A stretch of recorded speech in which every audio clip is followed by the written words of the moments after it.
It's been more than 1 year since Digimon Ghost Game, the latest original Digimon anime series, premiered simultaneously in Japan and internationally through streaming. Ghost Game was one of many releases that could be sorted into the Digimon Reboot Project, a multi-year creative plan by Digimon, Toei, and Bandai to make the franchise relevant once again that included things like the anime reboot of Digimon Adventure in 2020, the rollout of the Digimon card game, the return of video games like Digimon Survive, and the Vital Bracelet, essentially a Fitbit cross Pokemon Go where you raise Digimon on a watch by moving around the world. Now, the Digimon Reboot Project doesn't succeed or fail based on a single revitalization effort, but Ghost Game had a huge role to play. The first anime series back was a reboot of a classic, definitely a safe move if there ever was one, but it also catered to a nostalgic audience eager to see old characters. Ghost Game, on the other hand, being an entirely new series with an original trio of human characters, each with digital monsters designed specifically for this new show, that would be the real test of how Digimon could compete amongst the competitive anime landscape in the 2020s. More than 50 episodes into the series run, it's safe to say the show has not taken over the world. So the next best question is, how do Digimon fans who've been following Digimon this whole time feel about this latest series? Is this a series to get lapsed fans back in? Do longtime fans think this is the best Digimon series? Well, it's complicated.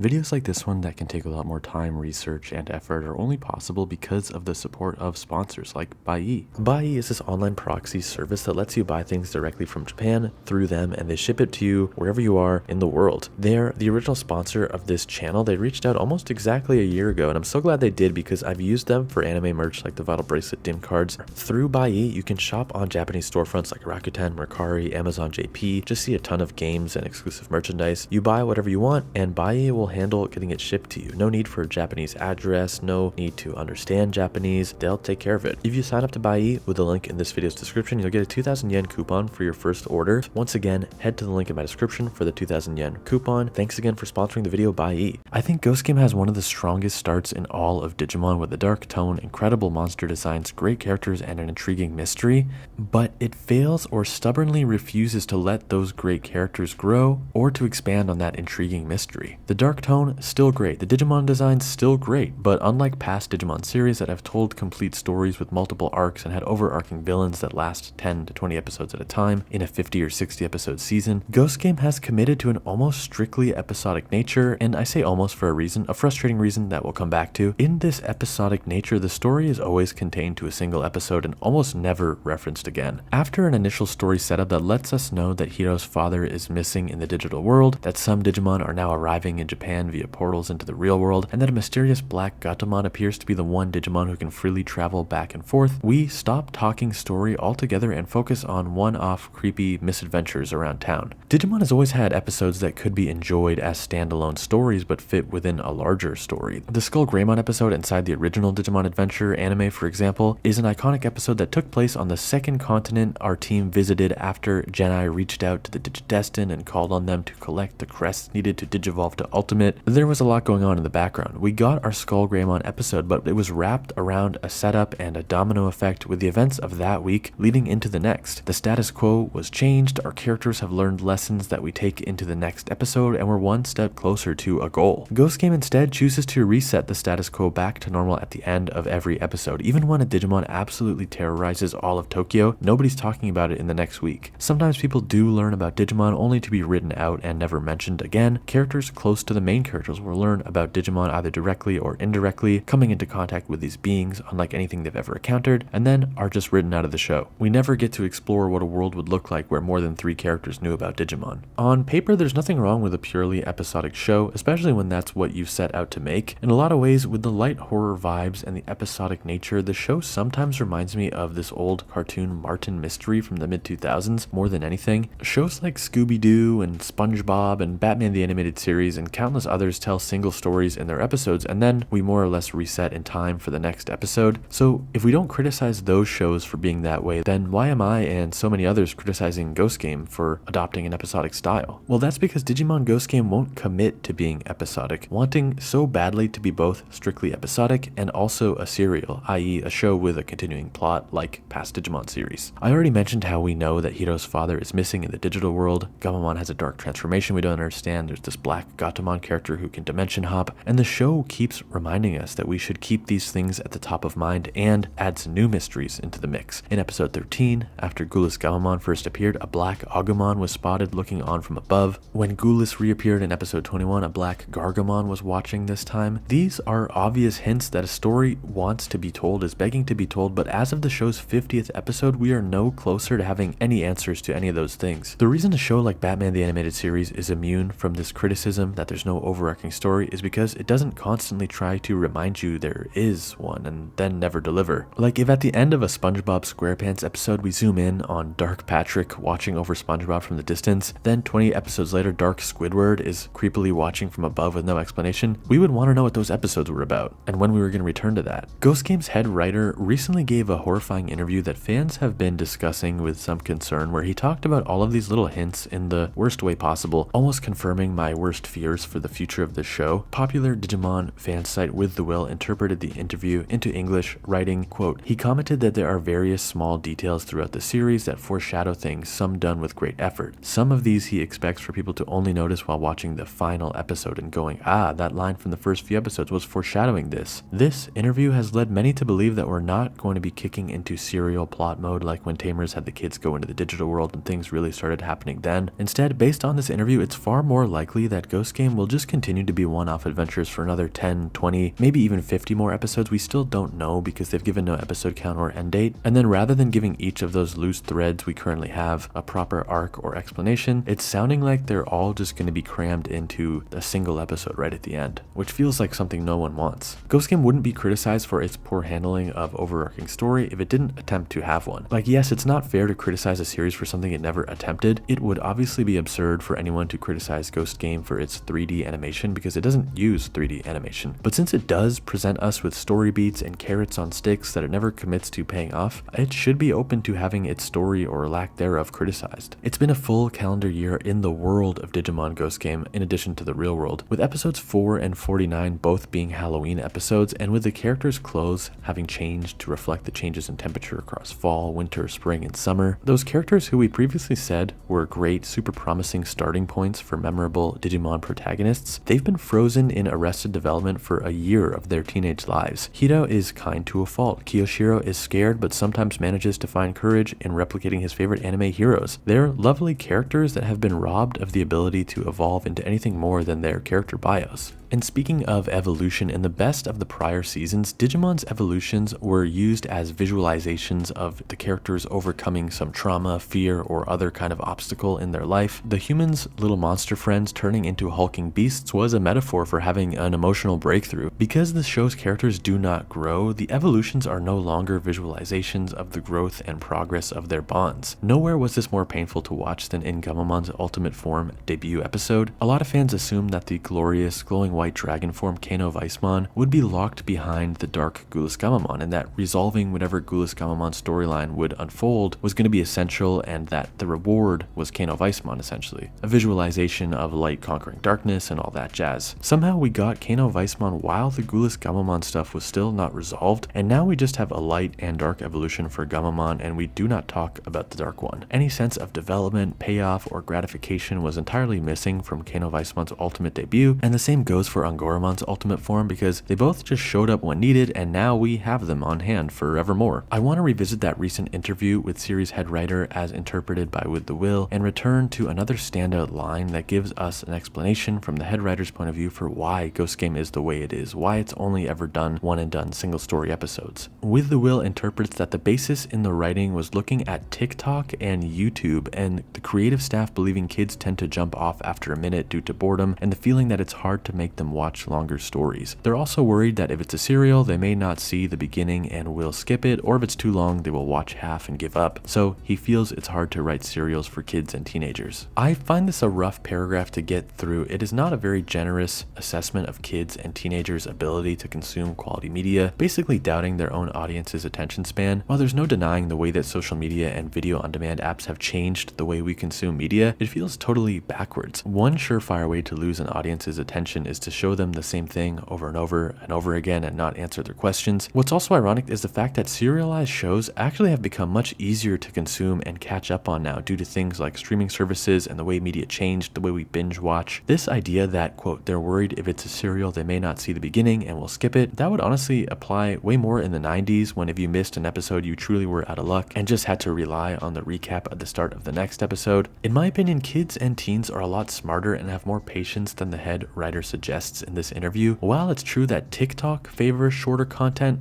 look no further than the 1.5-hour Disney movies, the 45-minute YouTube video essays, or 3-hour Twitch streams for evidence that young people will stay to watch if the quality and storytelling is there. I've no doubt upset some portion of my audience who wants to celebrate Ghost Game week over week by pointing out these criticisms, and in some ways I get it. The complicated part with all of my Ghost Game feedback is that if you take any Ghost Game episode and isolate it, it's a pretty dang great episode of anime. There are a ton of Ghost Game episodes that I adore, but it's when you line up 50 plus of them and realize they're all so very similar, and it becomes a bit jarring to realize that each one is essentially a reskin of the last episode. So how to wrap this up, let's deliver a verdict, a 12-month assessment of the latest Digimon series. Things could always change. Maybe 1 week after this video releases, plot kicks in and we get 20 or 30 amazing episodes of mind-blowing story, or maybe we get 50 more Monster of the Week stories with an occasional Gulas Gamamon sighting and maybe some megas, then a 1 or 2 episode finale before saying goodbye forever. Digimon Ghost Game delivered what was advertised, there's no denying that. A light horror themed take on the Digimon franchise with fun characters, a fresh new art style, and brand new Digimon and Digivolutions to work our way through. But did it deliver what was expected or go beyond what was expected? The sense of momentum, a serialized story told in episodic blocks that build slowly over time that we've come to expect and appreciate from Digimon? No, definitely not. That's not here. Did it bring answers to the big questions it asked in its first few episodes? No, again, not, at least not in the first 50 episodes, which is a long time. A lot of Digimon series are either wrapping up at this point or have already finished. Frontier, for example, was 50 episodes. Digimon Ghost Game is a fun, episodic, almost horror anthology with little one-off stories set in the Digimon universe, and I would recommend trying it out or at least looking up a list of the best episodes and watching those. But what I'll say is this, if you liked the first 10 episodes, then that's awesome. The next 40 episodes follow the exact same formula with no changes to the status quo, no new setting, no new humans to join the team, no known villain. So if you're okay with episodes 11 through 50 being just like episodes 1 to 10 and simply want to see new takes on old Digimon villains and slight tweaks on the formula, you're gonna have a great time with Ghost Game. Like I said, I've had a great time on several weeks. If you enjoyed the first 10 episodes but you're expecting the story to pick up and go somewhere, you're gonna be sorely disappointed with episodes 11 to 50. Digimon Ghost Game was a successful inclusion in the Digimon reboot project in that it's certainly given existing and some lapsed Digimon fans something to talk about online weekly and created a bit of a community. But if you're asking if Ghost Game succeeded in making Digimon a household name once again or creating a significant amount of new fans, it doesn't seem to have worked.